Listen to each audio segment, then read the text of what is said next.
Hi hello నమస్తే welcome to పూరా local. ప్రముఖ బాలీవుడ్ నటుడు సైఫ్ అలీ ఖాన్ పై ఈ నెల 15న ఆయన ఇంట్లో రాత్రి 3 గంటలకి దాడి జరిగిన విషయం మనందరికీ తెలిసిందే. షరీఫుల్లా ఇస్లాం అనే వ్యక్తి సైఫ్ అలీ ఖాన్ని 6 చోట్ల కత్తితో పొడిచినట్లు పోలీసులు అయితే నిర్ధారించి షరీఫుల్లా ఇస్లాంని అదుపులో తీసుకున్నారు. కానీ ఇక్కడ ట్విస్ట్ల మీద ట్విస్టులు రోజుకోటి అయితే సైఫ్ అలీ ఖాన్ కేసులో బయటకు వస్తున్నాయి. వేలిముద్రలు మ్యాచ్ కాలే. సైఫ్ అలీ ఖాన్ పై దాడి కేసులో ట్విస్ట్. ఇంట్లో దొరికిన వేలిముద్రలు, నిందితుడి ఫింగర్ ప్రింట్స్ వేర్వేరు పరిశీలించి తేల్చిన నిపుణులు.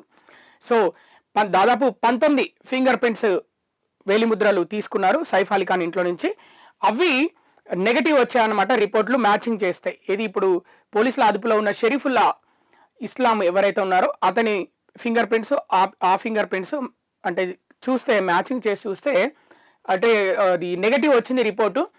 అంటే ఇది ఎవరు తెలిపారంటే క్రిమినల్ ఇన్వెస్టిగేషన్ డిపార్ట్మెంట్ సిఐడి తెలిపింది ఈ విషయం. మళ్ళీ మీడియాకి అయితే క్లియర్గా చెప్పింది. ఎందుకంటే అందరికీ ఒక ఆతృత ఉంటుంది ఎవరికైనా, అసలు ఈ కేసులో ఏం జరుగుతుంది. రోజుకో ట్విస్ట్ వస్తుంది. మొదటగా ఒక వ్యక్తిని అరెస్ట్ చేస్తారు, తర్వాత ఇంకో వ్యక్తిని అరెస్ట్ చేస్తారు, ఫైనల్గా షరీఫుల్లా ఇస్లామే చేశాడని. అసలు షరీఫుల్లా ఇస్లాం ఎవరు అంటే బంగ్లాదేశ్ నుంచి భారతదేశానికి పారిపోయి వచ్చాడనమాట. భారతదేశం పౌరసత్వం కోసం తిరుగుతున్నాడు ముంబైలో, బాంద్రా ఏరియాలో. అతనికి ఒక వ్యక్తి నీకు భారతదేశం పౌరసత్వం ఇప్పిస్తానని చెప్పడంతో డబ్బులు లేవు షరీఫుల్లా ఇస్లాం దగ్గర. డబ్బుల కోసం ఒక ప్లాన్ వేసుకొని, అది సైఫ్ అలీ ఖాన్ ఇల్లని అతనికి తెలియదు, ఆ ఇంట్లోకి వెళ్ళి డబ్బుల కోసం వెళ్ళాడు. అక్కడ సైఫ్ అలీ ఖాన్ ఎదుర్కోవడంతో ఇద్దరి మధ్య దాడి జరిగింది. సో ఘర్షణ జరిగింది. అప్పుడు సైఫ్ అలీ ఖాన్ని కత్తితోటి పొడి చేసి అక్కడి నుంచి పారిపోయాడు. మళ్ళీ పోలీసులు అయితే అదుపులోకి తీసుకున్నారు. కానీ మరి ఏంటి పరిస్థితి? మరి ఈ వేలిముద్రలు మ్యాచింగ్ కాకపోతే, మరి ఎవరు మ్యాచ్ కాకపోతే, రిపోర్ట్ అయితే నెగిటివ్గా వచ్చింది, మరి అసలు ఎవరు పొడిచింది? ఇలాంటి సందేహాలు అయితే అందరిలో తలెత్తుతున్నాయి. మరొక వైపు చూసుకుంటే నా జీవితం నాశనం చేశారు. ఎవరిది? ఆకాష్ కనోజియా. 31 సంవత్సరాల ఆకాష్ కనోజియా క్యాబ్ డ్రైవర్ది. ఇతని జీవితం నాశనం అయిపోయిందంట. ఎవరి వల్ల? పోలీసుల వల్ల, సైఫ్ అలీ ఖాన్ కేసులో.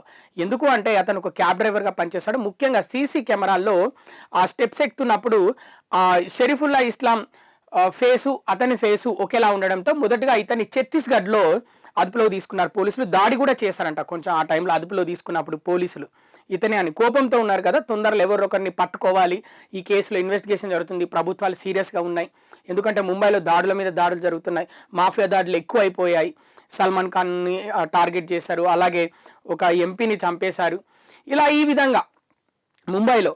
సో పోలీసులు సీరియస్గా ఉండి ఆ టైంలో ఆకాష్ కనోజియాని అదుపులో తీసుకున్నారు. ఇక్కడ ట్విస్ట్ ఏంటంటే ఆకాష్ కనోజియా పెళ్లి సంబంధాల కోసం అమ్మాయిని చూడడానికి కోసం ఛత్తీస్గఢ్ వెళ్తే అమ్మాయిని చూడడానికి ముందే అరెస్ట్ చేసి పోలీసులు స్టేషన్ తీసుకొచ్చారు. మొత్తం టీవీల్లో, న్యూస్ పేపర్లో ఎక్కడ చూసినా అదే, యూట్యూబ్లో అదే వార్త హల్చల్ అయింది. వాళ్ళ ఇంట్లో వాళ్ళైతే చాలా విచారం వ్యక్తం చేశారు.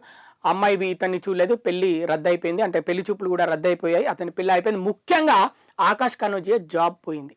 సో ఇప్పుడు ఆకాష్ కనోజియా బాధపడుతున్నాడు అనమాట. బాధపడుతూ మీడియాకు తన విషయాన్ని వెళ్ళగక్కాడు. నాకేం చేయాలో అర్థం కావట్లేదు, నా జీవితం అయితే నాశనం చేసేసారు, నాకేం అర్థం కావట్లేదు, అసలు నేను ఎలాంటి పొజిషన్లో ఉన్నానంటే ఇప్పుడు ఎక్కడికన్నా వెళ్ళి జాబ్ చేద్దామంటే కూడా నా ఫేస్ చూసి నువ్వు సైఫ్ అలీ ఖాన్ని పొడిచావా అని అడుగుతున్నారని అటు ఆకాష్ కనోజియా అయితే చెప్తున్నాడు. ఇలా ట్విస్ట్ల మీద ట్విస్ట్లు, సైఫ్ అలీ ఖాన్ కేసులో ట్విస్ట్ల మీద ట్విస్ట్లు జరుగుతుంది. అసలు ఎవరు మరి సైఫ్ అలీ ఖాన్ని పొడిచింది ఎవరు అని తెలుసుకోవాలని చాలామంది ఇప్పటికీ అనుకుంటున్నారు.